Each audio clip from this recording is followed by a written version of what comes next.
Hey, I am Michael Beckwith, and this is Win the Day with Brother James Whittaker. You're listening to Win the Day with James Whittaker. What we do in life echoes in eternity. Broadcasting from Los Angeles, California. Here's your host, James Whittaker. Let's go. Hey winners, welcome back to Win the Day. The quote for this episode comes from Gandhi and says, "The best way to find yourself is to lose yourself in the service of others." Michael Beckwith is one of the most influential spiritual teachers of our time. As the founder of Agape Spiritual Center, a best-selling author, and a member of Oprah's Super Soul 100, he has helped millions of people to break free from limitations, shift their mindset, and step into a life of abundance. Through his books, speaking engagements, and Take Back Your Mind podcast, Michael bridges ancient wisdom with modern self-mastery, offering practical tools to rewire subconscious beliefs and unlock your highest potential. In this episode, we're going to talk about how to find and answer your calling, why your subconscious beliefs dictate what you manifest, the most important rituals to include in your daily routine, and how to raise your vibration to fulfill your potential. Before we begin, the right bit of inspiration can completely change the trajectory of someone's life. So there's a friend or loved one out there who needs to hear this episode or could use some help to win the day. Share it with them right now. All right, let's win the day with Reverend Michael Beckwith.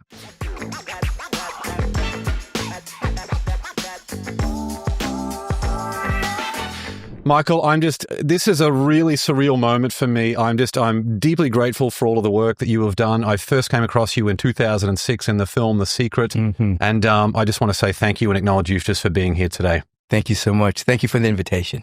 It's my joy. Well, to kick things off, do you want to tell us a little bit about how you define your life philosophy today? My life philosophy. Yeah, I feel like you've had such an interesting exposure and immersion in so many different religions and cultures and everything else. I'd love just to hear, just how you sort of sum it all up together in the world that we're in today. How I sum it up is, one, that we are here to remember a promise we made to ourselves before we incarnated. That we made a promise when we entered into the earth plane that we would distribute and contribute our gifts to make a mighty difference on this planet. And we knew before we got here that there would be tribulations, that there would be the ending of a paradigm and the birth of a new one. We already knew that. So I say that we're here to remember our promise. And to remember our promise is to have some kind of spiritual practice. And with spiritual practice that yields insights and revelations that are beyond our present paradigm so that we can live in a higher state of choice. So we could actually choose a possibility that already exists within the quantum field and bring that into manifestation.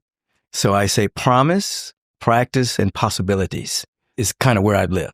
So good. I mean, choose. It means proactive rather than reacting and being passive. One of the things I see that frustrates me a lot is I'm walking through life every single day. You see people, there's this apathy through which people go through life. You don't want to be too urgent in everything you're doing, but I feel like a lot of people could benefit from just a little bit more urgency about connecting a bit more with their potential and how they show up every day. Yeah, choice is a function of expanded awareness. Without that, as you just indicated, you become more reactive. You react to situations, circumstances, people, places, and things, but you're not really participating in your own destiny. You're simply living a life of reactivity. But when we begin to choose and participate in our destiny, there are signs that follow that. I mean, there's an inner guidance that we catch, begin to hear it in a language and in a way that we can understand. We come out of the milieu of our society and all of the noise and begin to hear something else that's ringing within us. So this is a participatory universe. You participate through choice, not just reacting, and you respond rather than react. And that's we all have that potential. Yeah, there's something I talk about a lot. This is basically the foundational principle of what it means to win the day. Feel free to push back and completely offer a different perspective if you feel like it. Sure. But I talk about each day, if you do not make the decision to win, you have automatically made the decision to lose. That's it. I feel like by default, we're going to fall victim to distraction and procrastination, and that obviously results in things like poverty, ill health, misery, toxic relationships, all of that stuff that you don't want over the years. It's absolutely true, because there's a tremendous noise. There's tremendous agendas, people vying for our attention for their own agenda. And if you're not thinking for yourself, then something's thinking for you.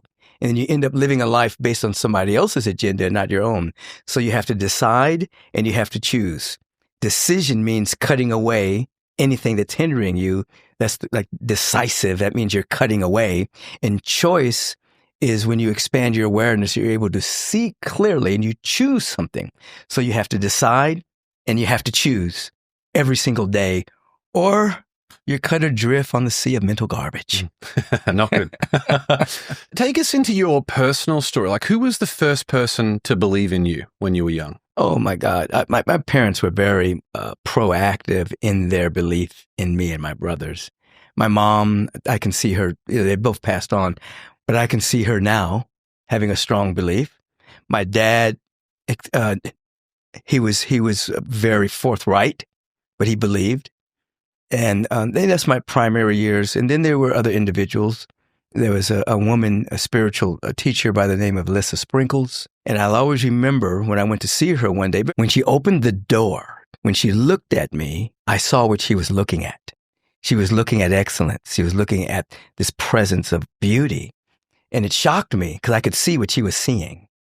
And everything I thought I was going to talk about in the session disappeared because I had this instant awareness of who I was. You know, I'd already had a spiritual awakening, but it kind of sealed it with her. So she was one of the individuals. You know, and in college, I met Dr. Howard Washington Thurman, who was a great theologian, but primarily a mystic. He was the one who brought the nonviolence movement to Dr. King. When I met with him, the energy was so very profound and so very powerful. So you begin to see in the mirror in your own reflection what some of these aspirational figures were seeing in you. Absolutely. Connecting with that Yes. frequency. Yes. So interesting. I could feel it and I could see it. It was kind of shocking, you know, but then you have to grow into it. You know, once you see it, you have to actually prepare yourself inwardly and grow into that. You have to be proactive about that. I feel like then, at least in my own experience, you become addicted to being in those circles of people who have that self-belief. They're doing things, they see the world without limitations. And sometimes to go back to other places where you grew up, or maybe friends that you had in high school, or disagreements that you had with people over the years, it almost seems a bit limiting to go back to some of that stuff, even though you have a duty, especially if they're family members and things that you have. Like, I'm from Brisbane, Australia, originally. Yeah. I've been in the States now for the last 12 years. And sometimes when I do go back home, I feel almost a little bit haunted by this life that I used to have through some of these experiences, which of course is just part of growing up. But I come back and within a couple of days, I'm just connected with some of the people over here that I'm, you know, people like yourself and other people, where it just, that energy is so great, at least for my creative work and the impact that I want to have in helping people. Absolutely. I mean, after a while, you make a choice to stay with open-hearted, high-minded people, you know, because you are a part of the company you keep. And I, like you, I don't really truck with high school reunions and things like that. I did go to one a few years ago. I was invited to speak there and things of that. And when I saw some of the people that I went to school with, some of them were still the same. They had the same opinions and thoughts and things of that particular nature. And so, like yourself, I'd rather hang with people either by myself or with people who are seeking to grow or to make a difference on the planet. Other than that, you know, you're kind of wasting your time. Absolutely. You know? Yeah. There's a very famous Napoleon Hill quote, which I'm sure you're well aware of. Every adversity carries with it the seed of an equal or greater benefit. Looking at your entire life, what do you feel like is the greatest adversity you have faced that you've been able to identify an equivalent or greater benefit in? When I was in my young 20s, I was attending USC. I was a psychobiology major. I had just transferred from Morehouse College in Atlanta, where I had met Dr. Howard Thurman. And I got caught up in selling weed in order to finance my way through SC and also to have my own private stash. But at some point, I realized this was not my destiny. I had a tremendous spiritual awakening when I was at SC. And on my last deal, I got arrested. Very last deal, I got arrested with about 200 pounds of marijuana and some guns and things of that particular nature. And I was told by the inner voice, by the presence within me, that I was going to walk away scot-free, that this was not my destiny. And I believed it. So I'm sitting in the courtroom. I'm reading Chaotic Meditations by Bhagwan Sri Rajneesh. That was his first book. It was a little pamphlet. I have no interest in the court case because I've been told I'm walking free. My friends thought I was crazy. They said, you should leave the country. This is not going to be good for you. I said, no, I'm going free. It's not my destiny. Sitting in the courtroom, the assistant attorney, I had two attorneys, one I hired and the other one was his assistant, asked this motorcycle cop, why did they go to my house? They lied. The guy wasn't even there, but that's not a part of the story. And he said, well, the informant said there was a big drug deal going on. We got a search warrant. We saw the drug deal going down, so we went in and arrested him. So the assistant attorney said, that's hearsay evidence. We demand that the informant come and identify the defendant. The judge calls everybody to the stand and says, please have the informant here within 3 days. Show up to court 3 days later. The prosecutor says, Your Honor, the informant will not come. He's afraid for his life. The judge says, Mr. Beckwith, I have no other recourse but to set you free. I hope I never see you in my courtroom again. I said, Your Honor, you never will. I walked out of there scot-free, no record, nothing. I went home. The house next door had a weather vane. The weather vane was pointed in the direction of the wind. And I remember looking at that weather vane and thinking, if this means what I think it means in terms of my destiny, I want that weather vane to point in the direction of me against the wind. Before I could finish the thought, the weather vane pointed directly at me.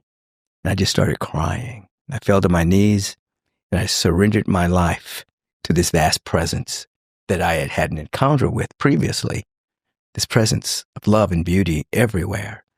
And I never looked back. But that adversity and the listening to this inner voice, this feeling, this guidance, totally changed my life. You know, I surrendered to it and I live my life based on my connection with what I call the presence that is never an absence. The presence of love and intelligence and beauty that's everywhere if we will but listen. Self-love being the most important one of those to tick off? Self-love is extremely important. Without self-love, you project obstacles and hindrances from your self-loathing that you create for yourself because you're not embracing who you are. So self-love is one of the beginning stages of personal growth, development, and unfoldment. And that's not egotistic love. It's an awareness that you are endowed with the intelligence, the love, the beauty. Everyone is. And you're loving this within yourself. And you want to set it free.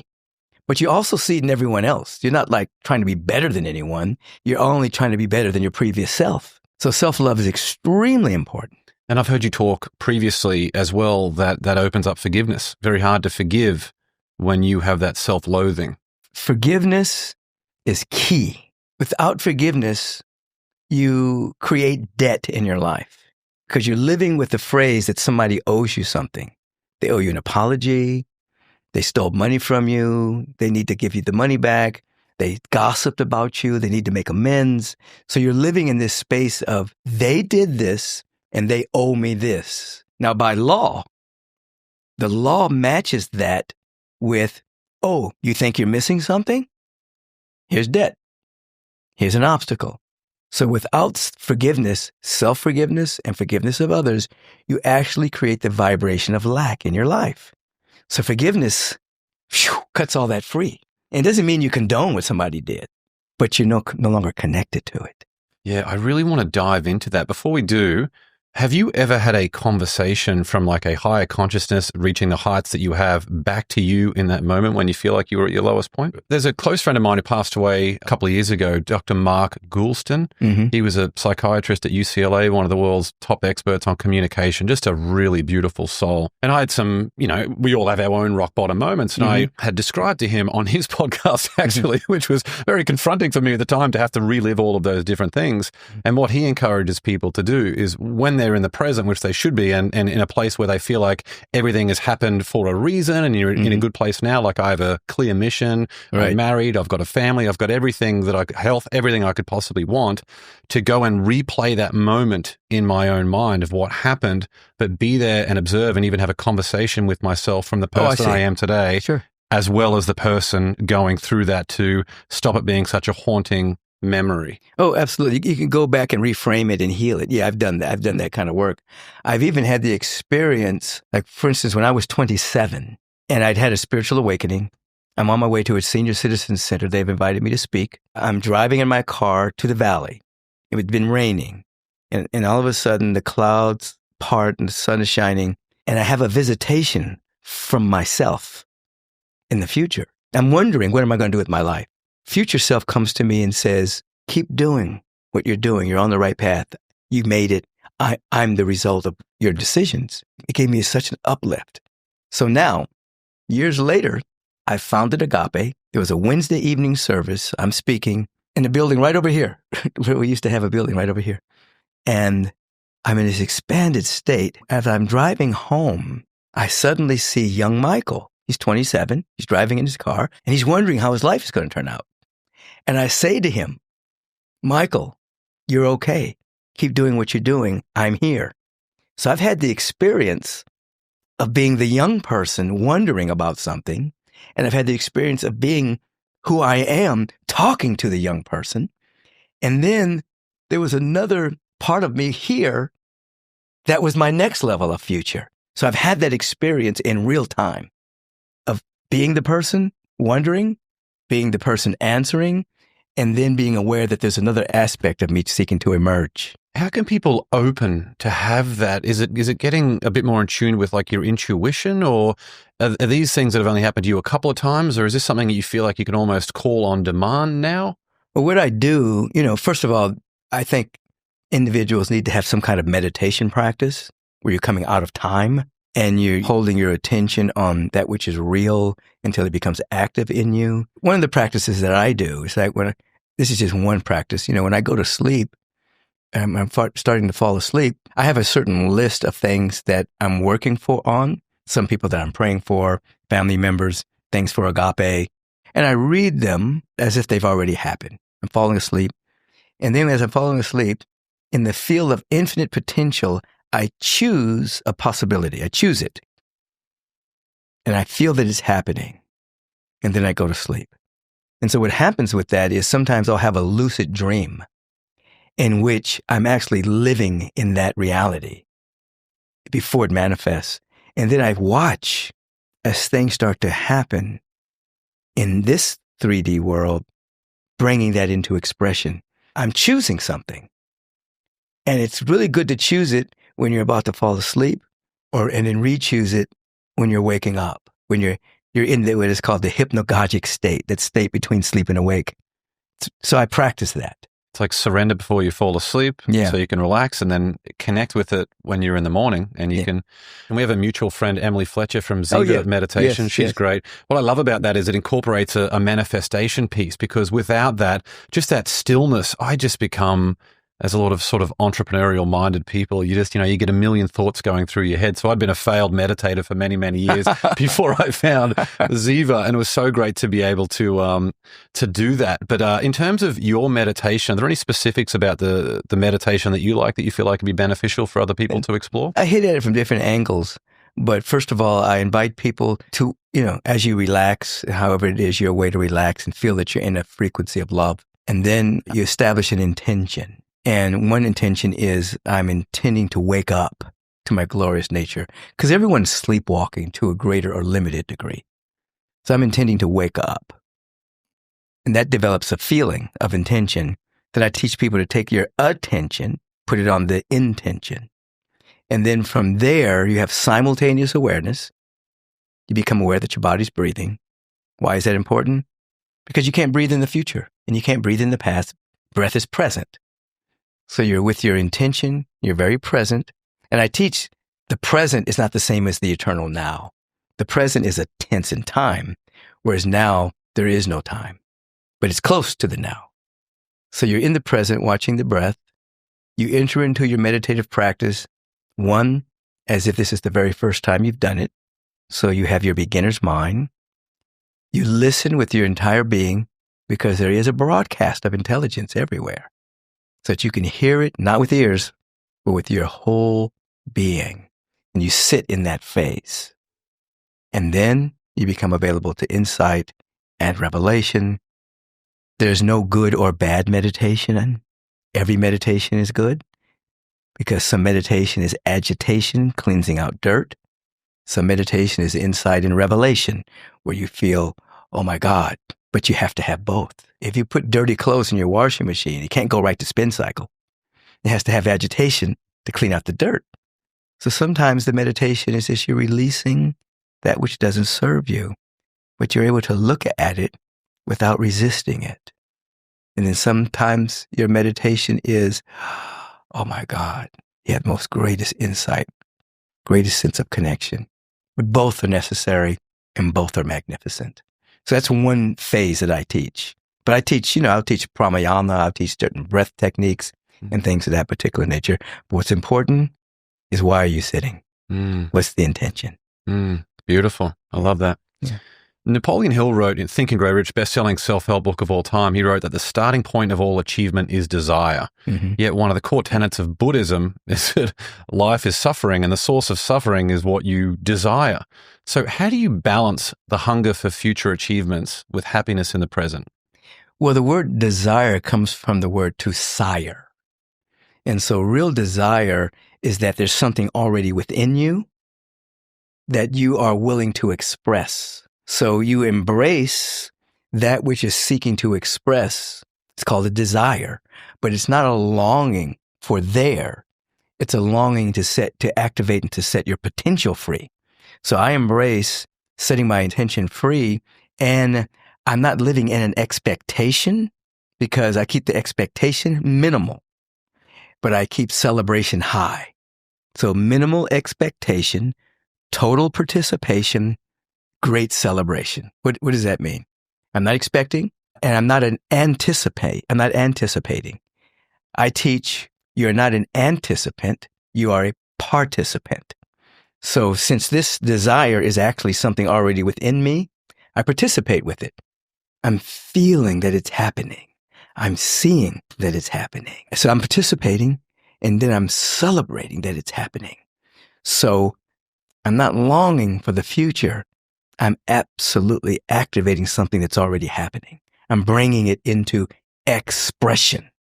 Does that make sense? Yeah, it does. Absolutely. Yeah. Yeah. And what about disconnecting from thoughts that don't serve you? I teach you observe those thoughts. If you resist them, you'll create more energy for them. So you actually look at them, become interesting. Oh, there's an interesting thought. Where did that thought come from? You don't believe everything you think, because you don't know where they come from. One thing you can't trust your own mind, because you don't know who programmed it. But you can trust this vast presence of intelligence, and you can trust your practice. Those are the two things you can trust. This ineffable presence of love and beauty, and your own practice. Everything else you can't trust. So you observe it. Interesting thought. Whoa, where did that thought come from? Self-loathing. Oh my God. Worry, anxiety. Woo. So it becomes more like a game of watching. Now, the scientists have a word called the observer effect. Anything you observe changes on a subatomic level based on observation. So if you have intention with observation, that's the observer effect on steroids. So I'm intending to wake up. Then I'm observing, oh, look at that thought. Ooh, self-loathing. But I'm having an intention to wake up. Those thoughts and those thought forms begin to disintegrate based on observation. If you fight them, you give them power. If you observe them with intention, they dissolve. And you can take whatever data points you need, like maybe I'm a little bit tired right now, I need to allow myself a bit of rest.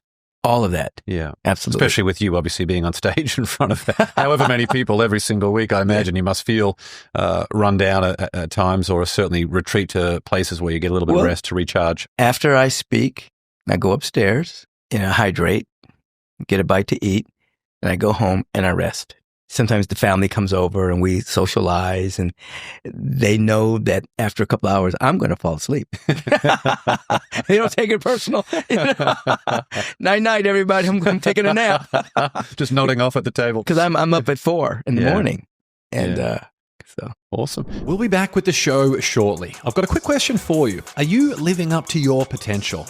It's a question that shapes your family, your business, and your overall happiness every single day. That's why I'm excited to introduce the Win the Day quiz. Head over to winthedayquiz.com right now, answer a few thought-provoking questions, and you'll instantly discover how well you're performing relative to your true potential. And here's the exciting part for our Win the Day family. As a fan of the show, you'll receive a personalized and absolutely free action plan to help you win the day every day.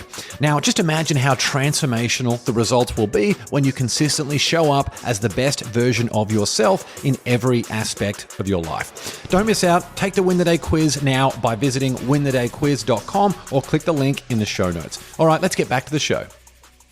Affirmations are a big one for you. Are there one or two favorite affirmations that you be open to sharing with us? I like the affirmation. There's a couple. I'm available to more good than I've ever imagined, realized, or experienced before in my life. And that affirmation takes me out of my present point of view. I'm available to more good. You can say more prosperity, more good, more health, whatever, than I've ever experienced, imagined, or realized before. So I'm making myself available to that which is outside of my present paradigm. I'm making myself available to the unknown. I'm available. I like the affirmation, now and forever. I demonstrate and manifest harmonizing prosperity, abundance, perfect health now. Now and forever. I manifest and demonstrate, and you can put whatever you want in there. Harmonizing prosperity, harmonizing wealth, health, now. And so I'm setting something in motion that this is permanent. Now and forever, I'm demonstrating this. So I like those two affirmations. Are there any other daily rituals you feel like people should add to their day? Well, I think that you should never leave your home without some kind of ritual. Whether you have an affirmative prayer, whether you're meditating, whether you're doing the life visioning process, whether you're studying something inspirational, so that when you go out into the world, you have a buffer against everything that's going to try to steal your attention. There's going to be traffic. There's going to be something on the news. There's going to be something in social media, something in the hatosphere about negativity about somebody, But if you establish yourself, what I like to say is, like when an astronaut goes into space, an astronaut takes its own atmosphere with him or her. They're not drawing on the atmosphere because there's no atmosphere in space. So I try to teach people when you go out into the world, you carry your own atmosphere. You're a cosmonaut. You know what I mean? So when you're doing your affirmation, you're doing your prayer, doing your study, you're doing your meditation, you're establishing an intention, you're creating an atmospheric bubble around you. And here is where you live. So you're in that world, but you're of this world. You're in the world, but you're of this. And then after a while, you become like spiritual Teflon. You can observe craziness, but it's not going to touch you because you're not in that world. You're here. And then this world starts to expand. You start to carry this feeling, this vibration everywhere you go. Even in the midst of calamity, in the midst of traffic, in the midst of whatever, you're in this world. You see? Even in the midst of hearing everyone's problems. Absolutely. Which I imagine you hear a lot of. And a question I wanted to ask you as well on that is, how did you reconcile the fact that you're sort of in the business, your mission is helping people, as many people as you can, as effectively as you can, but when did you realize that you couldn't help everyone on the planet? And if trying to do that, all that would happen is that you would just burn out in the process? Well, everything is set up. Before I was started Agape, I was a spiritual therapist. I saw 6 to 8 people every single day, 6 days a week. And I saw a lot of miracles. Once I could get an individual to come into harmony with their real nature and being, I saw great change. And there were individuals that were fighting for their limitations. They took a little longer, So I don't try to fix people. I work on myself to see people. I see their divinity. I see their perfection. I see their potential, and that's who I talk to. And so I know, even when I was teaching in the university, that sometimes I'm planting seeds that I'm able to see grow. Sometimes I'm planting seeds I may not be able to see it grow. It may happen 5 years from now. I may plant a seed in somebody. It may not take right now, but it's there. 5 years from now, suddenly something happens. Maybe a crisis happens in their life and they have to grow. Or maybe they have an insight. And then I'll see them 5 or 10 years later, and they're like, oh my God, what you told me 10 years ago, I get it. So I live for the long run for people. That's so interesting. I don't think I've heard that before. You don't evaluate your own performance and your own merit on how someone transforms very quickly. That's something that I do a lot of. Mm-hmm. You allow yourself the patience and the kindness to let things unfold naturally rather than trying to force an outcome that may not be there because of the person or the circumstances or whatever. They may be growing through it. It's not their time because of their own self-loathing or whatever the case may be. But I know I planted that seed. The farmer plants a seed. Sometimes it doesn't grow right away, but the seed is there and it's going to grow under the right condition. And maybe for that individual, that condition might be a divorce. Suddenly they're bereft and they have to turn to something. It might be a great insight they have. The seed is there. It's going to grow under the right condition. Divorce, you just mentioned there. Divorce is such a big one. People go through life with a chip on their shoulder about how they feel like they were wronged by this other person. If you've got kids in the mix, it gets very, very challenging, very, very emotional. How do you feel like those people should be able to move past some of those things and how they feel harmed to be able to live a more joyous life again? Well, there are 3 questions when one is going through divorce or a loss. The first thing is accept what is. So if a relationship is changing, you're divorcing that relationship that you had, you can't go into wishful thinking. I wish I would have done this. I wish I would have, could have. You accept what is. You have to accept this is over. Secondly, you harvest the good. What did I learn in this relationship? What did I learn about myself? What did I learn about other people? You harvest the good. Thirdly, you forgive everything else. So if you go through those 3 stages, acceptance, harvest, and forgiveness, you don't walk around with a chip on your shoulder. I went through a divorce many years ago and had 2 kids, still have them. And someone asked me on a program one day about my unsuccessful marriages. I said, I've never had such a thing. They're very successful. I said, my first marriage, 2 beautiful kids. This is what I learned. We're all very close until, she passed recently. The mother of my children passed recently. We were friends to the very end. Supported each other, loved each other. We just weren't married. Very successful. And so I don't let the world define success because sometimes that lesson is learned.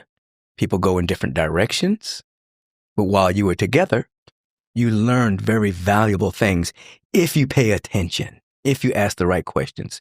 So I did not allow that individual to put a narration on my life that I had an unsuccessful marriage. It was very successful. She grew, I grew, we love each other, we're good. I can see then diagnosing people with marriage issues. A lot of the time it might be because someone is not an active participant in the marriage in terms of everything that's going on. Maybe they're too distracted, maybe they're too immersed in work or some of those other things that we had mentioned there, like being a participant, doing the work, whatever it takes. Obviously, there are times when it's not going to work out for various reasons, but right. I can see now a lot of relationships where if one person is not an active participant, it's going to be very difficult for you to keep that relationship going in that container. Absolutely. Sometimes an individual is really heaven-bent or hell-bent on just staying the same. The other person is open to growing and being different versions of themselves, and that's called a mixed marriage. Sometimes it won't work. I do know of a marriage where that did work. There was a lady by the name of Victoria Papke, great spiritual practitioner, great mystic. Her husband didn't believe in all of this stuff. He thought it was a bunch of wackadoo stuff, but they loved each other. He didn't stop her from doing her thing. She didn't stop him from doing his thing. Then one day, she's driving home from a spiritual conference, and her car on the freeway, the engine caught on fire. She had to pull over. This is before we had those things on the freeway you could call somebody. She's an older lady, and she was stuck on the freeway late at night. So she closed her eyes, and she imagined that the car was okay, was going to start, and she prayed, and she started, and the car started up. So she drove home and she told her husband, go look at the car. it caught on fire, but I got it started. So he went outside and looked at the car. And he said, you didn't drive that car home. She said, oh, yes, I did. She said, it's impossible. The fire burned the wire connected to the battery. It is impossible that you drove this car home. And she said, I drove the car home. You saw me drive in the driveway. He became a believer. Oh, interesting. That's what it took for him to convert. He started coming to her to see spiritual conferences because he saw this like something that was supposed to be impossible happen with her, you know. But up until that time, they got along. Yeah. But she was in one world and he was in another. Yeah. You know. How do you feel about skeptics that you just see in your daily life? Just people who are skeptical about just pretty much everything. Probably now I'm in a bubble, so I don't really see too many skeptics. You know, I'm at my office with my staff. On Sundays, I'm with this vast community. I'm traveling to conferences and speaking. I don't really see skeptics. I mean, every now and then online, somebody may say something skeptical. And, you know, it doesn't bother me. I just say, well, you know, skepticism and cynicism are definitely tools to keep you from the kingdom. Absolutely. In terms of limiting beliefs that hold people back, what are the most common ones that you see people have? There's not enough good to go around. You know, scarcity and lack, it's a big one. And it's perpetuated by our society because the society is driven on consumerism. It's an immature economic system that's built on debt and a non-renewable resource. So everything is built on debt. And so lack and limitation is a big lie. Limitation and scarcity doesn't even exist in a vast universe. It doesn't exist, but people believe it. And then powers that be create that as a condition to keep people wanting more of something that's not going to satisfy. Unworthiness is a belief. I'm unworthy to be happy. I'm unworthy to be successful. I'm unworthy to be loved. It's a lie. Each of us are spiritually endowed with everything that life has to offer. It's within us all. This vast presence, whatever name you want to call the presence, doesn't make special people. People specialized. Doesn't just make a great piano player. Ooh, here you go. Generally, that piano player specialized his or her time, their intention to learn how to play. And then after a number of years, they could play music. Then they became very musical. And we say, oh, aren't they special? No, they specialized. So that's with anything. You can specialize being an entrepreneur. You can specialize being an artist, a poet. You can specialize in anything and develop a mastery around it. People will say, oh, you're special. No, I just took my time. We all have the same amount of time every day. We have the same amount of seconds, same amount of minutes, same amount of hours. What you do with yours and what somebody else is doing with theirs is going to determine their mastery. If someone's laying on the couch eating potato chips, watching television all day, they're not going to become a great artist or a great orator or a great writer or a great podcaster. It's not going to happen. You know, so they're no special people. They're just people who specialize using their time to develop some level of mastery. It's so well said. Like if people suck at something, they just haven't done the reps. They haven't done the reps, man. You know, just keep doing it until you develop mastery. Yeah. Yeah.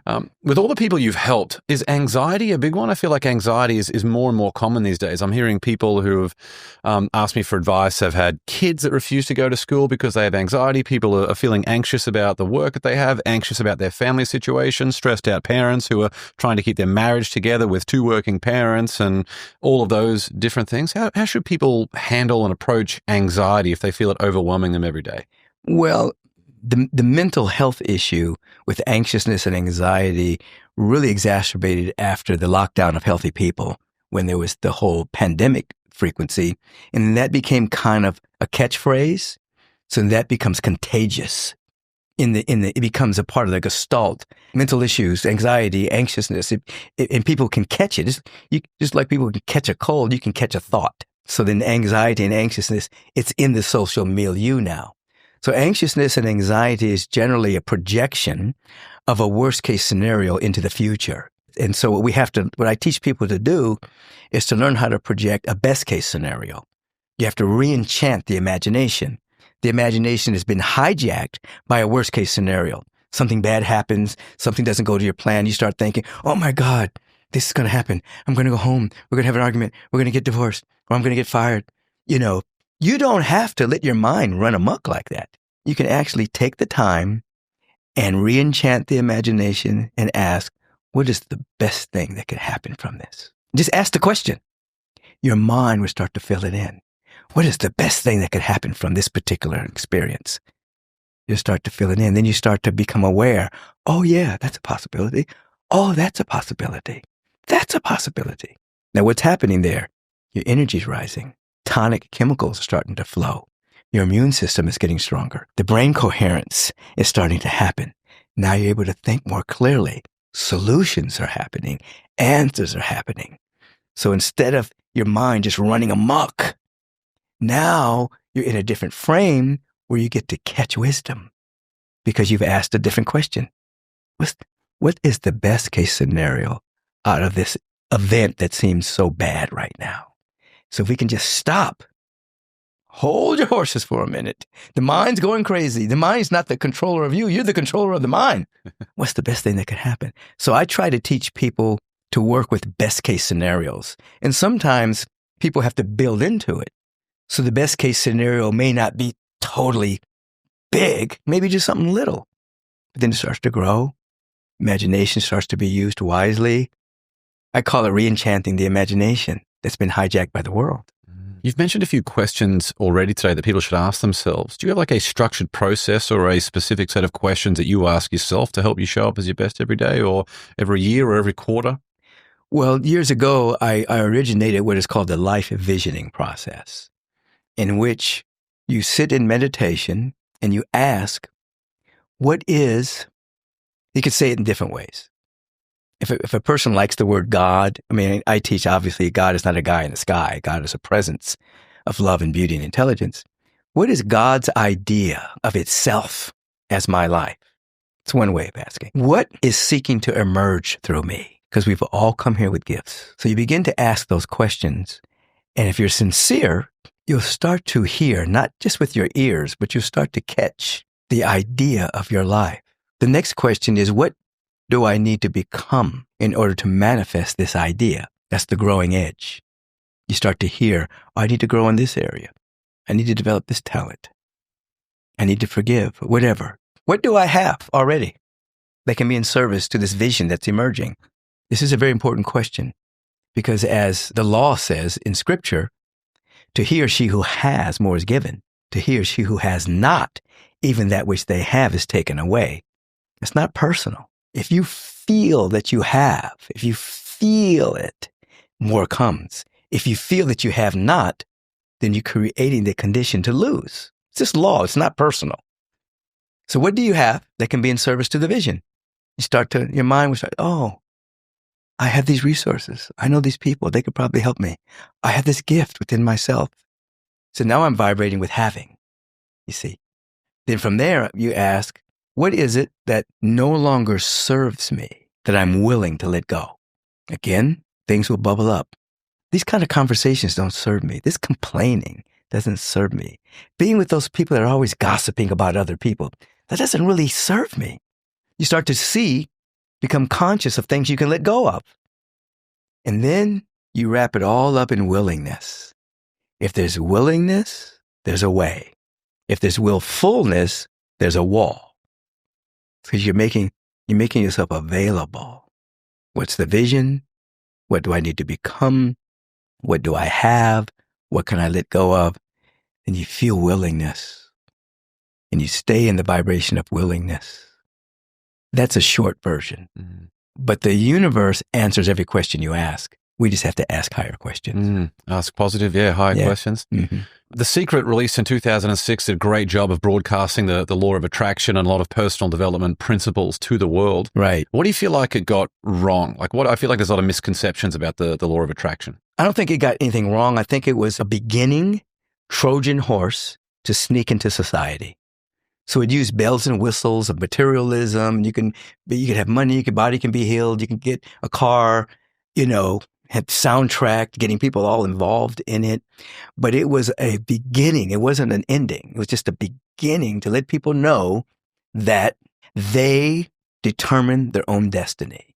You're not a victim to what has happened to you. So it's beginning. So there's a lot of criticism around it, but it was, you don't criticize stairs when you get an elevator. You know what I mean? And you don't criticize an elevator when you learn to meditate, when you learn to levitate. It was beginning. And so I don't criticize it. I just know that it couldn't be all to everybody because it was a beginning. And if you look at Rhonda Byrne, who created it, who asked us to be in the movie, it came about because she was going through a very dark time in her life. She's going through divorce. Her father died. She was in depression. Her daughter gave her a little book that had these principles in it. She was 50 years old. And she said, how can I live 50 years and not know these basic principles? But what was her gift? She was a movie producer. That was her gift. So she took her gift, rounded up teachers so that the world could know about this, because it took her 50 years to bump into it. So she was not a teacher. So it was exceptionally well branded as well. I feel like the intrigue that they created. You can't see it until this time. Yeah. It's called The Secret. Yeah. You know. Secret club that everyone wanted to be a part of. Right. She did a good job. Yeah. I was an executive producer of the Think and Grow Rich movie that came out a few years ago. And I also wrote the book Think and Grow Rich, The Legacy, that came out with that. And I can see the limitations. Like, a lot of people ask me about why is there so much stuff in the book that was missing from the film. There's 100 minutes of runtime in the movie. There's only every movie is essentially a beginner course. Absolutely. We went out and did seminars later to fill in the gaps. You know, what could not be in that movie. We talked about, you know, that it's not materialism as much as it is your own growth and development that you have to participate in. You know, but in a movie, it was just, here it is, you know, and it got people excited, got people enthused. People began to study more. It brought millions of people into the metaphysical movement. You know, at that time, many people were embarrassed about this stuff. They thought it was woo-woo. I used to say people, you know, would put like book covers around their metaphysical books. They didn't want people to know they were reading it. And if somebody said, what are you reading? Oh, porn? Yeah. they'd rather say they were reading porn than a metaphysical book because it was all woo-woo. Now, all these years later, with the advent of quantum physics and epigenetics, biofeedback, measurement of auric fields, brain coherence, now it's not woo-woo. Now it's science. Yeah. It's almost too many personal development books as well at the moment, isn't it? Like there's so many out there. Yeah. The frequency of wealth. A lot of people want the ability to earn a specific income, or maybe not, they want wealth without being emotionally connected to the ask that they have. How do you feel about the law of attraction in terms of wealth creation, getting on the frequency of money? Yeah. Well, this is how I deal with it. The law of attraction is a linguistic convenience for radiation, radiance. So what happens is the law of attraction, those words were bite-sized words that people could understand. You don't have something, this is how you attract it to yourself. In reality, what's happening is as you come to a level of coherence around what you want, you begin to feel that it's happening now. It's a feeling tone. It's called the law of resonance. You start to have a level of resonance around it before you see it. Then from resonance, there's radiance. You start to actually radiate that frequency. You're walking, radiating it, not trying to attract it. And then from there is the law of emergence. It emerges from you. Now, it looks like you've attracted it, but you've actually come into resonance with it, and you've developed a level of radiance so that it emerges. So I take people, you can actually go through meditational stages where you actually, what does wealth feel like? What does it feel like? First you use your imagination, pictures and things like that, but then you come to a feeling. Oh, I feel all of my needs are met right now. I'm not anxious about the future. I feel that I have all of my needs met. I can go anywhere in the world and have whatever it is I need. What does that feel like? You see, now I'm coming into resonance with that. Now there's a radiance about me. And then that which is within me already starts to emerge. I get guidance, I get wisdom, direction, there's manifestation, you see. So the law of attraction is actually a linguistic convenience because you're not attracting anything. You already have it. You're just opening it up so it can spread through you. And that radiance connects you with opportunity that leads to monetary. They start to notice opportunities, but they were there all the time. They never noticed them before. They couldn't see them. They had all these blocks. about how hard things were going to be or lack or limitation, then suddenly they see all these opportunities, or they see these people that they're connected with that they never saw them in their proper light before. Great resource. Not that you want to use people, but the people there, they're your friends. They love you. They would help you.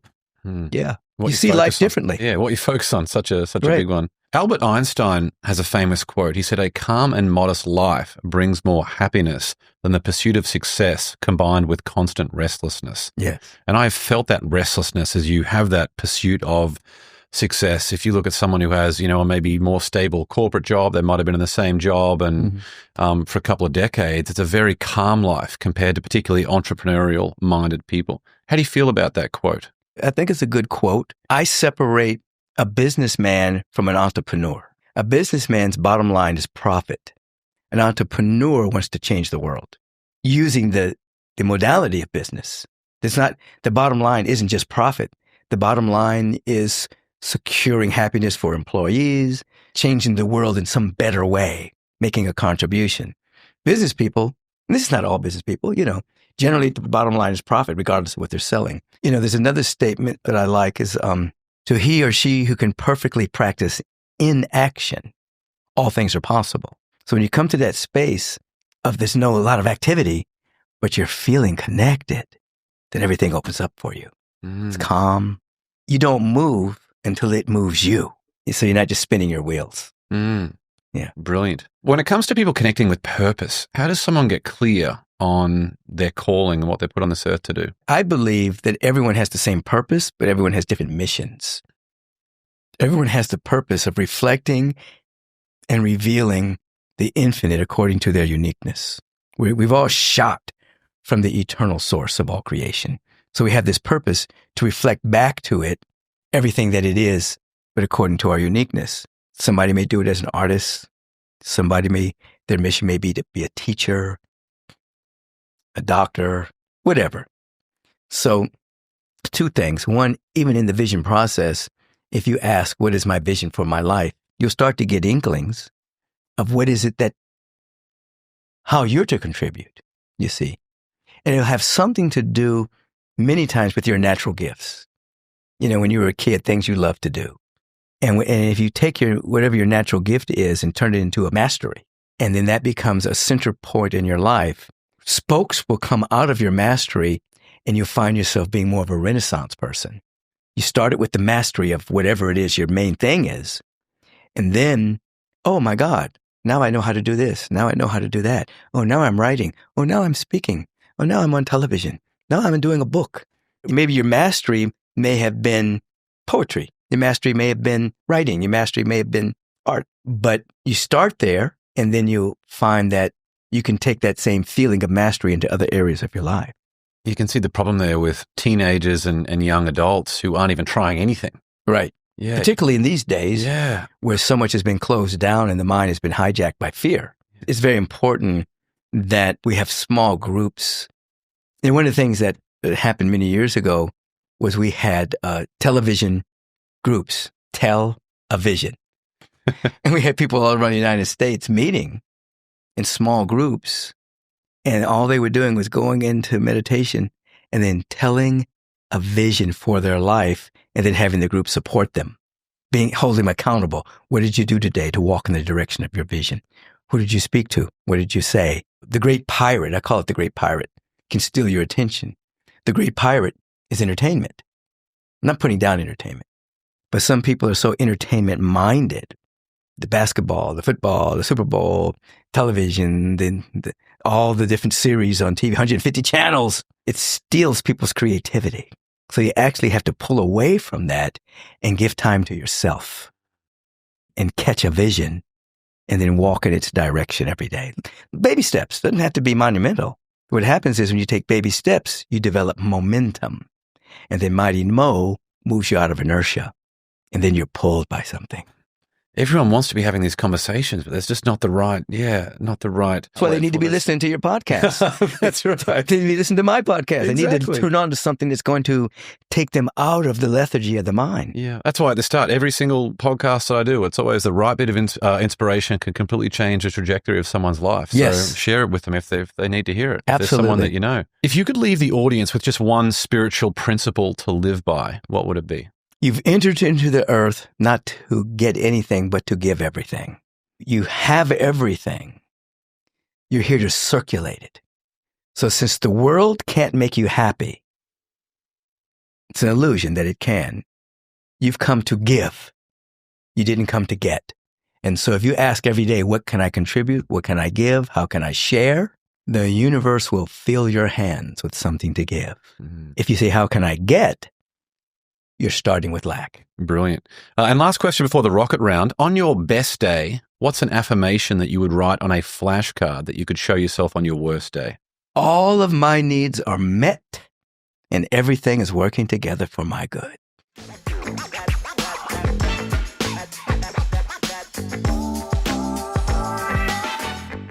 Well, let's now move into the Win the Day rocket round. 10 questions for some quick answers. You up for this one, Michael? Let's go.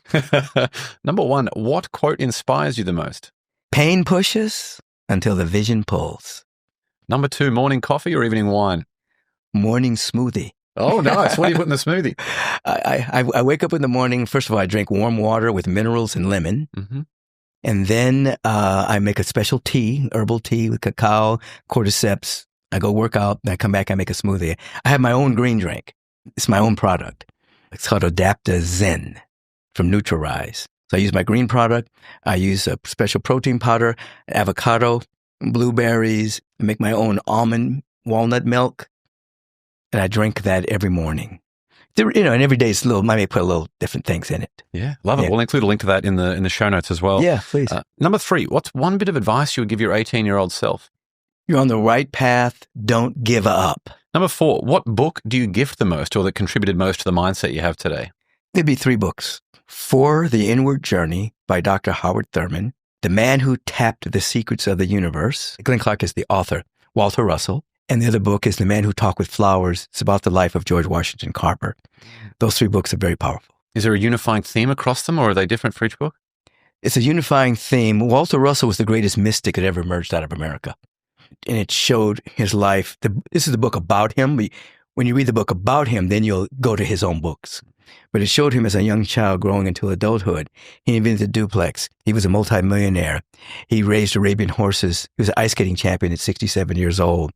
He's a great mystic. He taught these metaphysical principles. He added elements to the empirical chart without any formal education. He had a cosmic consciousness opening. He saved my life because when I got opened years ago, I thought I was going crazy. And when I studied his work, I realized what was happening. George Washington Carver, many people think he was a scientist. He was a mystic. He woke up every day at 4 o'clock in the morning. He asked nature, what are you good for? His famous quote was, if you fall in love with anything sincerely, it will reveal its secrets to you. He'd fall in love with nature, and she would tell him everything. Then he'd go into his laboratory and prove it. And then Howard Thurman, pure mysticism. He was able to bring light into dark areas of one's life. It's a good book for people to have.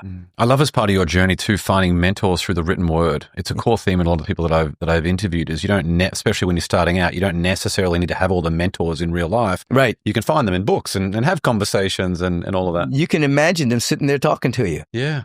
I had a mentor when I was first opening up. I would go to a class. I would leave my body and go to a class. And they would be teaching metaphysics, and there was this guy always teaching. And then one day, I'm asleep, but I'm in this space. One day he said, the class tonight's going to be taught by Michael Beckwith. I was shocked because I know I'm dreaming, but I know I'm awake. And I said, oh my God. So I walk up to the front of the class and I said, it can be broken down into 8 words. It is done unto you as you believe. Then I counted. It is done unto you as you 8. And a bead of sweat rolled down the side of my head.